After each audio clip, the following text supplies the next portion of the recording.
Welcome to Robert Kiyosaki's The Business of the 21st Century. Robert Kiyosaki is recognized internationally as one of today's leading financial experts. The author of the best-selling Rich Dad, Poor Dad, his books have been translated into 51 languages in 109 countries and sold more than 28 million copies worldwide. Robert has spent his life educating people on how to attain financial freedom. Now, through this special video presentation, he explains why network marketing is indeed the business of the 21st century, and how you can take advantage of its opportunities to create the life you desire.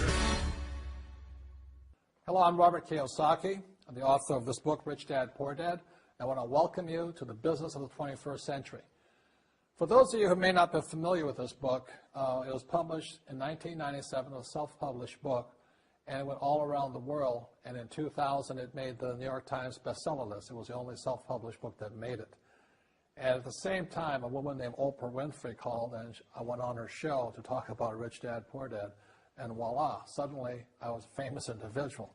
So today this book has now sold approximately 25 million copies in 100 different countries and 50 different languages. So today, Rich Dad, Poor Dad is the #1 personal finance book ever written. So Rich Dad, Poor Dad is a very simple story of my two dads. My real dad was the head of education for the state of Hawaii. Great guy, PhD, like I said, head of education, smart guy, but he also ran for lieutenant governor of the state of Hawaii as a Republican. Unfortunately, he lost, and he ultimately died poor, so that's why I call him my poor dad. My rich dad, on the other hand, didn't finish school, but he ultimately became one of the richest men in Hawaii. So he was my best friend's father, and starting when I was just the age of 9, my rich dad began teaching me about money and business and why the rich are getting richer and why there's this big gap between the rich and everybody else today. So Rich Dad is a very simple, true story about two fathers, Rich Dad and Poor Dad, tell their two sons about money.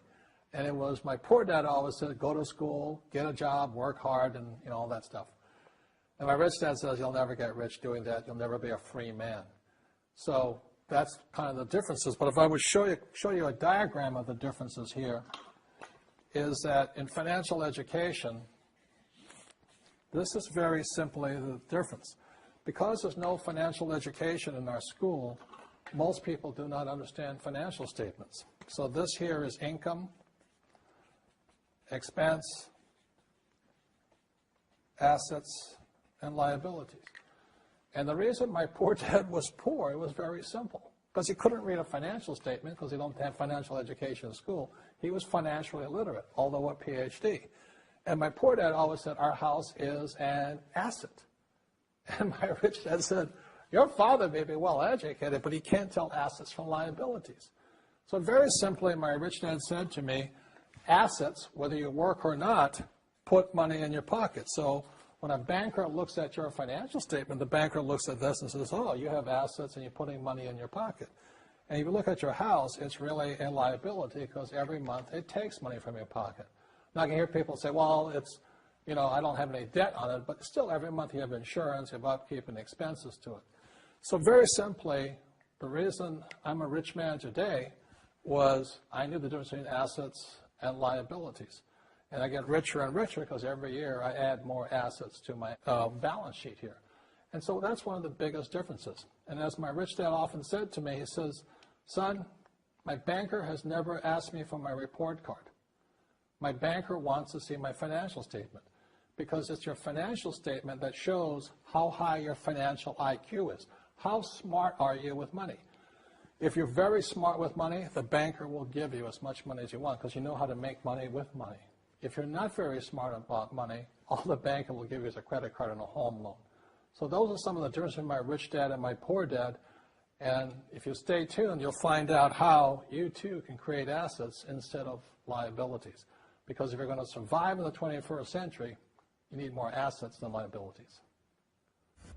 The next thing I want to cover with you is one of the most important lessons my rich dad gave me, and it was called the cash flow quadrant. And what my rich dad explained to me is that there's 4 people in business. One are E's, employees. S stands for small business, self-employed, or specialist. B stands for big business, and I stands for investor.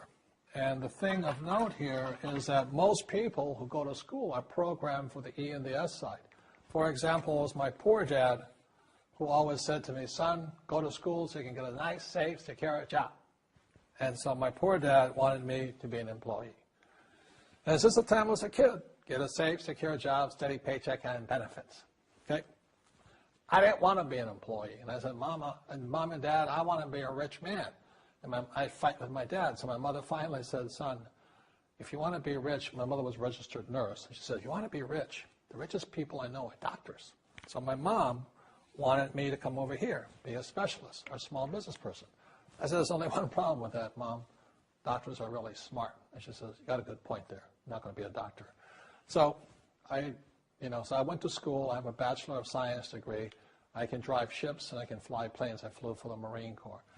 But I've never used any of that education because I wanted to become a business owner. So it was my rich dad who basically said to me, become a business owner and learn to be a professional investor.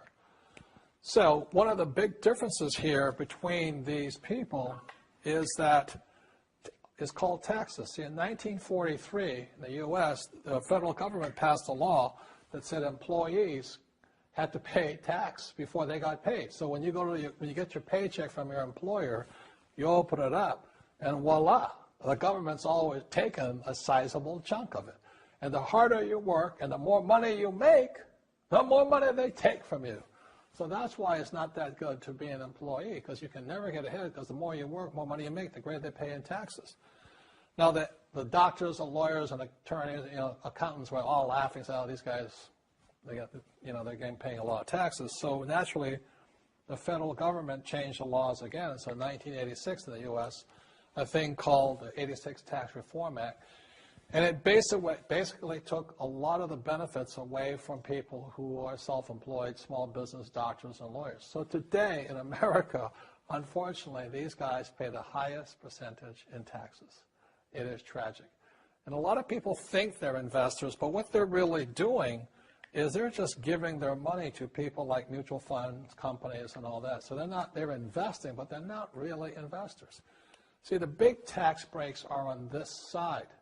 The laws are pretty tight here, but this area is very, very gray. So by being a business owner on the right-hand side of the quadrant, you can make a lot more money and pay a smaller percentage of taxes legally. And the key word is legally. In the investor quadrant, it is possible to make millions of dollars and pay 0% taxes legally. But you've got to know the difference. So one of the beauties of business for the 21st century is it allows people to make the transition from the E and the S side to the B side especially. And so you can become a big business owner. And the difference between S and a B, small business and big business, is most of these guys can't quit working. Most small business owners, if they stop working for more than a month, the business collapses. They don't really have a business. Most of these people own a job. So the beauty of business for the 21st century, it allows these people to make the transition to the B side so that you don't have to keep working hard for money, and the money can actually come in passively. Then once you have your business up and running, then I always recommend you then begin investing with your excess cash, paying less and less in taxes. And that's the reason the rich are getting richer. As you know, with this financial crisis, it is the E's and S's who are getting crushed. These people are competing with people in China and India for jobs, or Eastern Europe and things like this. So the idea of working hard to make more money is absolutely ridiculous. Plus taxes are just nailing these guys, plus inflation. So the business for the 21st century is designed to take people from this side to this side. Let me explain some of the differences between small business owners and these guys. These guys here work for money. They work hard, they make more money, they get taxed. And the difference between the B quadrant people and I quadrant people is they build assets. So, rule number one is entrepreneurs make things happen, but they make different things happen. Instead of working for money, they work hard to build assets. So point two, it takes courage to be on the B and the I side. See, these guys here want a steady paycheck. They want to get paid today. But the big difference and why it takes courage is these guys, it takes time to build an asset. But most importantly, point three, for true entrepreneurs who build assets, it'll bring freedom. Now, one of the problems with this area, as you know, it takes capital.